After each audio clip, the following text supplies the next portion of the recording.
Hello and welcome to Japan Lyric Room. It's great to be here. In this show, we like to take our time to really savor the lyrics of Japanese songs. And we try to clearly explain the meaning behind the phrases and, share some of the unique cultural context of Japan. Today, we are doing a detailed lyrics analysis of Kenshi Yonezu's massive 2022 hit, Kickback. A huge song. And for anyone who doesn't know, this was the opening theme for the anime series Chainsaw Man, which became a global phenomenon, so the song was just everywhere. And that context is so important. It was also co-produced with Daiki Tsuneta from King Gnu and Millennium Parade. Which you can totally hear. It has this incredible blend of, well, madness and beauty, for lack of a better term. Exactly. And the real core of the song, the thing that makes it so fascinating, is the sample he uses. He takes this phrase, effort, future, a beautiful star. Which is from a Morning Musume song, Suda, We're Alive. Yeah, from the early 2000s. And it's this incredibly bright, shining, positive message. And he injects it right into this modern story that's just full of bloody vengeance and, survival. It's that clash that we really want to get into today. The song pits this old Japanese optimism against the very raw, almost vulgar desires of the protagonist, Denji.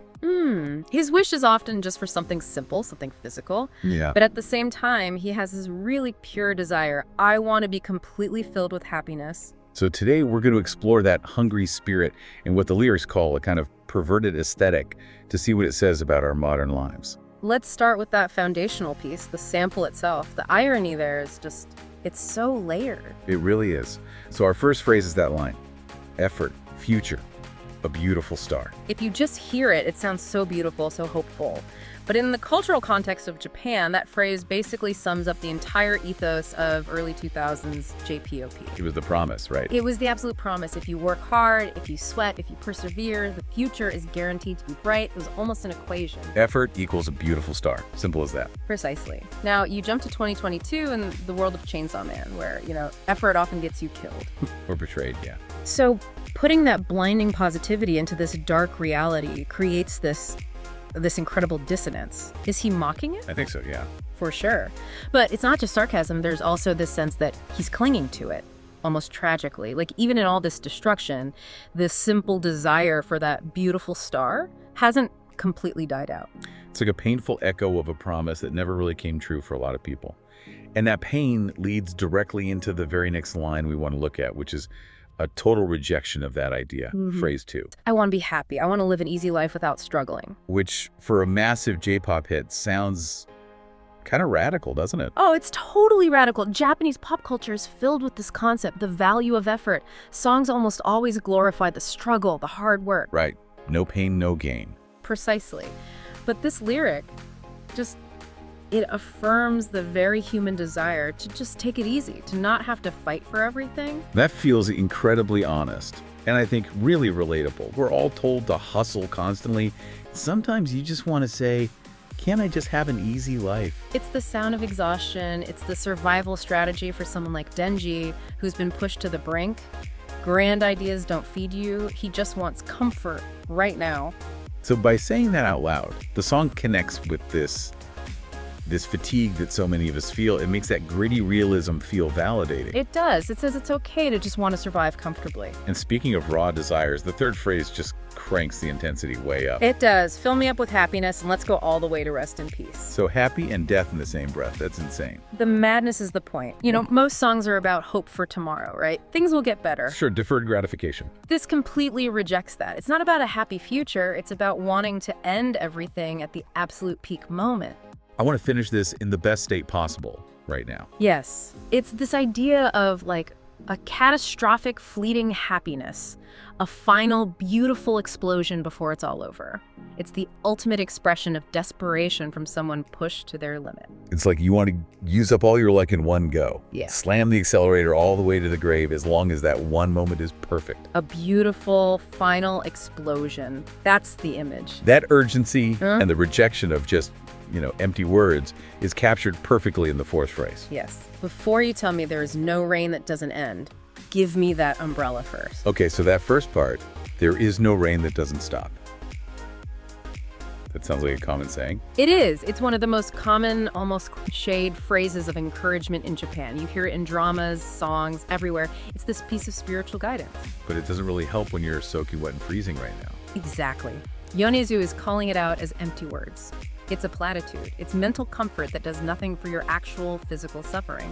So the line is prioritizing practical help, the umbrella over some philosophical idea. It's screaming that the now is more important than the promise of the future. Give me something real. It's an anthem against empty platitudes. I love that.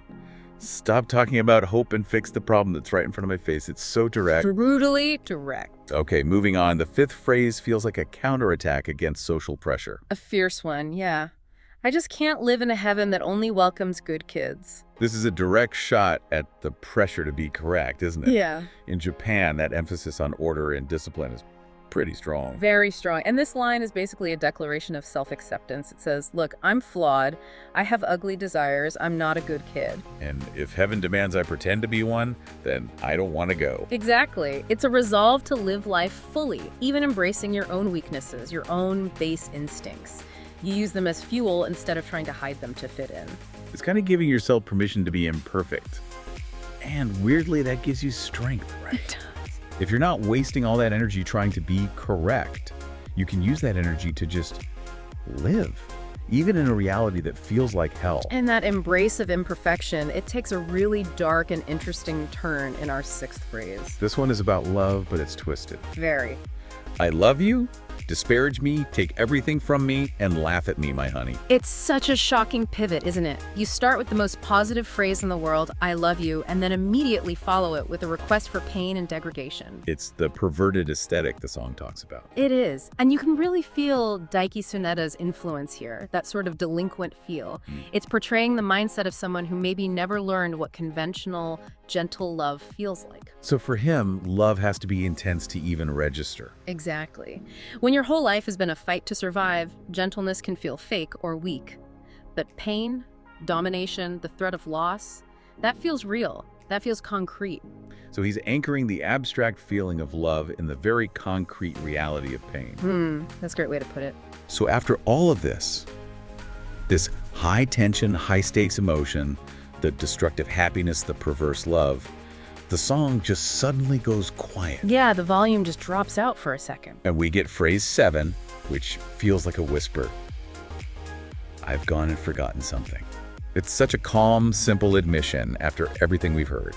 And that's what makes it so powerful. It pulls you, the listener, out of the chaos for a moment and poses this sharp philosophical question. Which is? Well, after all that screaming about effort and future, after trying to fill yourself with happiness before you die, what if you lost the map? You forgot what you were even fighting for in the first place. Yes. The song asks us, in this frantic rush to survive, have we forgotten the location of our own soul, the very thing that was supposed to matter? It really highlights this sense of emptiness that can come from just striving without a purpose. Yeah. It's a powerful final thought. So when you put it all together, you can see what Kickback is really doing. It's like high-octane fuel. It's meant to power you through a hellish daily life with your desire engine just running at full capacity. It's an overwrite, isn't it? It takes that old sunny hope from the past. His sampled lyrics, yeah. And it forcefully overwrites it with today's raw hunger. And that conflict becomes this new, powerful energy source. And in a way, that's a kind of salvation. It's paradoxical. The song says, don't try to be clean, don't try to be good. Right. Embrace your ugly desires, your pain, your flaws. Use it all as fuel. And that provides this strange, powerful comfort in a world that feels stuck, that feels stagnant. It tells you that you don't need to be perfect to start your engine. You just need to be hungry. The song literally calls out, laugh at me, in a world where happiness and death are right next to each other. Makes you wonder, what's the one thing you would risk it all for? What would you trade for that one perfect, fleeting moment of happiness? This song is engineered to make your instincts kick back, to fight, to restart your engine, to refuse to just give up. It's a manual for turning total exhaustion into explosive desire. And that was our look into the raw, necessary chaos of Kickback. A fantastic song. Thank you so much for tuning in today. We really appreciate it. We're always picking up different Japanese songs, and we update our detailed explanations on our website. So if you want to savor these lyrics even more, please check out the link in the description section for our website. And if you enjoyed this program, we'd love it if you'd subscribe or follow wherever you're listening. We also love hearing from you, so please leave comments with your thoughts, or maybe requests for songs you'd like us to cover next. Until next time. This has been Japan Lyric Room.